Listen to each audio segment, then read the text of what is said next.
जी असां हिन वक़्तु राणीपुर जे पोलिंग हाई स्कूल जी पोलिंग ते बीठा आहियूं, जिथे जेको आहे सो वोटनि जो तनासिब जेको आहे सो तमामु घटि नज़र अचे पियो।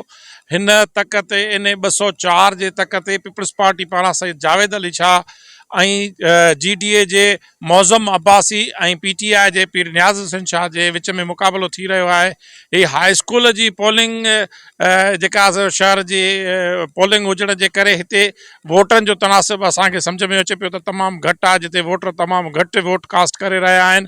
जॾहिं त हिन पोलिंग ते जेको आहे सो 2500 जेको आहे सो वोट दाख़िला आहिनि, जॾहिं त हिन वक़्त ताईं जेको आहे सो 200 खां 300 वोट जेको आहे सो हिन वक़्त ताईं कास्ट थी चुको आहे। जॾहिं त हिते सिक्योरिटी जा इंतज़ामात पिणु कया विया आहिनि ऐं जेको आहे सो हिन पोलिंग ते जेको आहे सो लेडीज़ जो पिणु इंतज़ाम आहे, जेके उहे बि जेको आहे सो पंहिंजो वोट कास्ट करे रहियो। जी, जॾहिं त हिते PS 30 ते पिणु वोटिंग थी रही आहे, जंहिंजो उम्मीदवार GDA जो आहे ख़ालिद शेख ऐं पीपल्स पार्टी जो आहे नईम खरल, जॾहिं त PTI जो आहे सैयद नियाज़ हुसैन शाह ऐं जॾहिं त पीर अहमद अली शाह बि जेको आहे सो PTI जो दावेदार आहे, त उहो पाण जेको आहे सो हितां जो उम्मीदवार आहे। जॾहिं त उन्हनि जे हवाले सां पर ॾिसूं पिया त हिते वोटर जो तनासिब तमामु घटि आहे।